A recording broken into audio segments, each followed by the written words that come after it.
Hello folks, and welcome to part 2 of my playthrough of Into the Zone, a solo adventure game that's available on itch.io. It's a one-sheet game, so it fits on two sides of a single sheet, plus some character sheets. I'm the Lone Adventurer. Thank you very much for finding your way to my channel. Feel free to like and subscribe if this is the kind of thing you enjoy watching. I'll pop a link in the corner of the video to the first part of the playthrough of this game. But we're going to get straight into it. So our hero, Rex, has made his way through Blue Zones 1 and 2, where he encountered a bandit, an officer, a couple of other things that weren't too exciting, and now he's going to be heading into Blue Zone 3, where hopefully nothing too horrific is going to happen to him, and maybe he'll find some useful gear to help him as he progresses into the Yellow Zone and on into the Red Zone, where the game will finish one way or another, unless of course he dies before he even gets that far. Right, so into Blue Zone 3, which is a derelict hospital. We need to roll a d6, which will tell us what encounter we have here. 2. Ooh, we encounter a howling shadow. Wow, so the howling shadow has 12 HP. And rather than doing damage to our HP and our strength, the Howling Shadow does damage to our will. And I think I actually forgot to mention before that not only can we die if our strength is reduced to 0, as happened to Mobius here, we can also die if our will is reduced to 0. The idea being that if your will is reduced to 0, you go stark raving mad, and you spend whatever time you have left wandering around the exclusion zone as a sort of a mindless madman.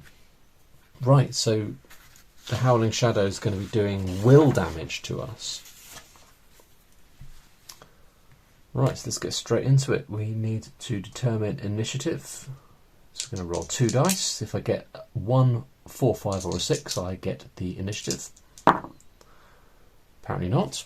Alright, so the Howling Shadow is going to go first and do 1d4 will damage. Ooh, 3 straight off the bat.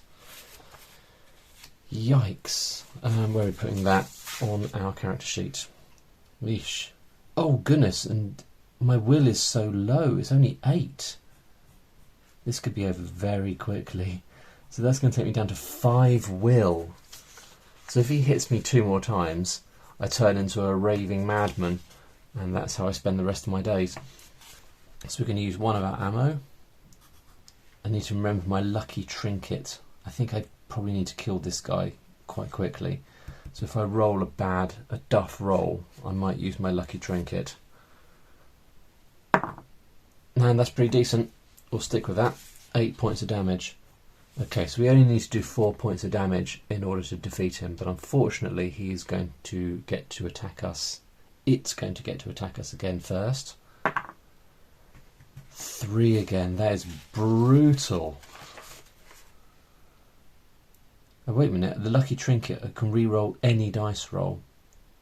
I think I might use it to re-roll this because my will is getting so dangerously low. Let's re-roll that. 1. That's more like it. So we're taking 1 point of will damage, which takes me down to 4, which is super low. I do not rate Rex's chances, if I'm honest, but then I'm often pessimistic in games like this. Now I'm going to attack the Howling Shadow. It's going to use a point of ammo. Right, where's my d10? There it is. So all I need to do is roll a 4. 7. Fantastic. So the Howling Shadow is defeated.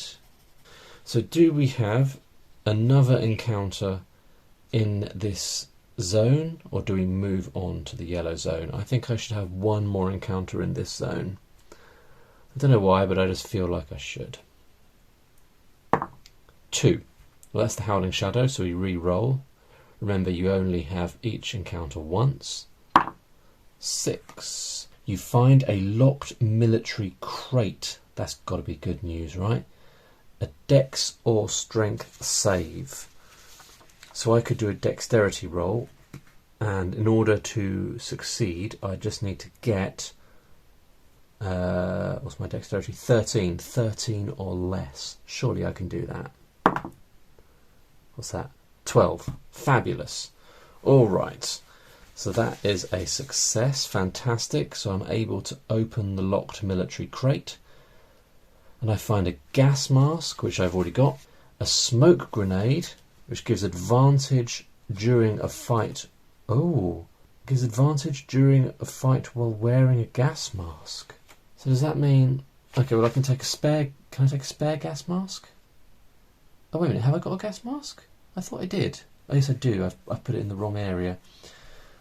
Put it down here in the gear. So I think I can take a spare gas mask, right? So I've now got 2 in case I lose one. So while I'm wearing the gas mask, I get advantage during a fight. That's huge. So having advantage during a fight means that when I roll my d10, I roll 2d10 and keep the better result. It could make a big difference. Okay, and d4 ammo, so I'm also getting d4 ammo. Loving this locked military crate. 1, okay. Back up to 7 ammo. Right, so I'll just remove this unnecessary mention of the gas mask. So I would say, having done that, it's probably a good time to move on from blue zone 3 into yellow zone 1. I think plenty of luck in blue zone 3, and I don't want to push my luck. Right, so let's go on to yellow zone 1, which is the underground tunnel beneath the derelict hospital. It says here, the tunnel is dark, disadvantage on damage rolls unless you have a light source. I just got my smoke grenade, which I forgot to write on. The smoke grenade gives advantage during a fight, which I'm assuming means on damage rolls during a fight. And being dark in the tunnel, you get disadvantage on damage rolls. So I think I'm going to play it that my advantage from having my smoke grenade is balanced out by the disadvantage of being in the dark tunnel, which means that I don't get advantage or disadvantage in this zone. But then once I get into the next zone, that advantage will kick in again. That's what we're going to do. Alright, so let's roll to see what's going to happen in this zone. 5. An anomaly. An atom scrambler. I don't think this is one of the things that a gas mask helps with. It is not. An atom scrambler. You feel the fabric of your flesh being torn apart and rearranged in horrific ways. Oh my days, this is going to be the end of me. Do a will save or lose d6 will. This is a disaster because my will level is 4. So this will only succeed on a 4 or less. And if I fail, I will lose some will. Oh! I mean, look, it rolled from a 2 to a 12. Oh, which was it? I guess it was the 12. Okay, alright, so I failed the will test. So now it says I have to roll d6, not a d4. So I've got to roll d6. If it's a 4 or more, I lose. 1. Takes me down to 3 will. That was lucky. Alright, let's try and have one more encounter at this level. Or do I just push on to yellow zone 2? I think I should push on to yellow zone 2. We're going to skip this. We've had one encounter at yellow zone 1. We're going to go straight on to yellow zone 2. Yellow zone 2 is the cavern. The cavern is dark. Disadvantage on damage rolls unless you have a light source. That's annoying. So I'm not going to get my advantage here either. 6. You meet a blind old woman gathering moss and fungi. What is she doing down here? She offers to completely heal one of your abilities in exchange for one of your artifacts. Do I have any artifacts? Oh, every anomaly you survive grants an artifact worth D4 $1,000 times $1,000. I think the only anomaly I've survived is the atom scrambler. Yeah, that's the only one I've encountered. I had an artifact as a result of surviving the atom scrambler. I'm going to give it to the old woman and she's going to completely heal one of my abilities. And it's pretty obvious which one I'm going to go for, isn't it? I'm going to go for will. So my will is going right back up to 8. That's very, very lucky. Fantastic. So do I have one more encounter here? Or do I go on to the red zone and the final encounter? I'm not going to lie, I'm having a little scan of what the other things are here. I think probably the sensible thing to do is to go on to the red zone and face the final abomination. So that's what I'm going to do. Red zone. You set foot into the lair of the giant mutated centipede with a mouth full of tendrils. It grows bigger and stronger with each victim. If you manage to kill it, you gain a powerful relic imbued with the mysterious energy from the zone.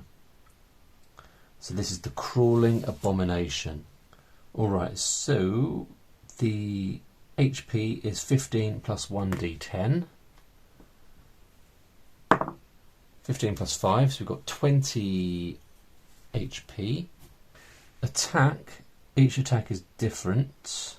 Right, so we'd do that. And then we've got 2 special abilities. Firstly, the crawling abomination is terrifying. So I have to do a will save. Oh, that's lucky that I regained my will. A will save before initiative. If failed, the crawling abomination attacks first. And also chitinous carapace, which I think is a reference to the body armour. Subtract 2 HP from every successful attack. Yikes. Let's get into it. Before initiative, we need to succeed at a will check because the creature is terrifying. Yep, will check. We're rolling 20 and we've got our puny 8 points of will. 2. That's a success because I've got to roll less than my will level. Brilliant. So now I can do an initiative roll to see whether I go first. And I do because I roll initiative with advantage, and a 6. If I roll a 4, 5 or a 6, I get to go first. All right, so we're going to be rolling D10. Now, because I have a gas mask and a smoke grenade, that means I get advantage on attack rolls, I think. So I'm going to roll 2d10 and I get to take the highest one. 8. Because of the chitinous carapace, I hope I'm pronouncing that correctly, that reduces my attack by 2, so I'm doing 6 points of damage. Then the abomination gets to attack me back, so I'm going to roll 1d6 to determine the type of attack that it's doing. 4. That means that it's doing 2d6 damage. Potentially really bad news. 9. That is a lot. That is a lot. So that's going to completely wipe out my HP. and take my strength down by 4, which reduces my strength to 7. Awful news. Yeah, we're going to go into a new round. I'm going first. The last round that would have used one of my ammo up, taking me down to 6. Right, so I'm attacking. Here we go. 10. Brill. That is awesome news. Less 2 because of his armour, so I'm doing 8 points of damage. So the abomination has 6 points of health left. So we're going to roll to see what type of attack it is doing. 3, that's good. That's 2d4 worth of damage. 1 and 2, a total of 3. Which is good news because even that takes me down to 4 points of strength. Pretty close. Pretty close. Alright, into a new round of combat. I'm going first. So using an ammo. I've got a feeling I haven't kept track of my ammo correctly, but I don't think I would have run out yet regardless. Right, so we're going to attack. Is that a 9? 9. And that means I've killed the abomination. Didn't really expect that to happen. Alright, so now we roll, we get the powerful relic, which is imbued with the mysterious energy of the zone. So let's roll a d6 to see what relic we get. 5. A blue rose. This unique specimen grants access to every exclusion zone. What does that mean? I don't really know, but we've got one. So we've got a blue rose. Alright, so there you go. I win. I win into the zone. So it says here, if you successfully resolve the final encounter, you collect the relic you were after. Congratulations, you've won. Sell your artifacts. I haven't got any artifacts. I had one, but I gave it to the old lady. Create your own final monster and play again until you've amassed enough to retire, 20,000 or more. So you get money for artifacts. For each successful trip to the zone, upgrade one of your ability scores by 1 or gain D4 max HP. Change your objective and play to collect a relic that you can use in your next adventure. Make the game your own. Yes, I'm not sure what it means by objectives there. I thought the objective was killing the abomination and then collecting the relic. But I suppose what it's saying, what Martin is saying is you can sort of adapt the end of the game and create sort of alternate scenarios to play on subsequent playthroughs. But I think I will increase my max HP as it suggests by 1d4, so let's do that. 2. Alright, so I'm going to increase my max HP to 7. And maybe play again with Rex another time. Well, there you go. I mean, I think it's undeniable that it's a very clever, approachable little system, and incredible that that this level of gameplay has been achieved on 2 sides of an A4 sheet. I hope you enjoyed that. I would encourage you to go and get yourself a copy and give it a go yourself. The link will be in the description below. I've been the Lone Adventurer. Hope you enjoyed this one, and I'll see you playing another game, no doubt, very soon. Bye for now.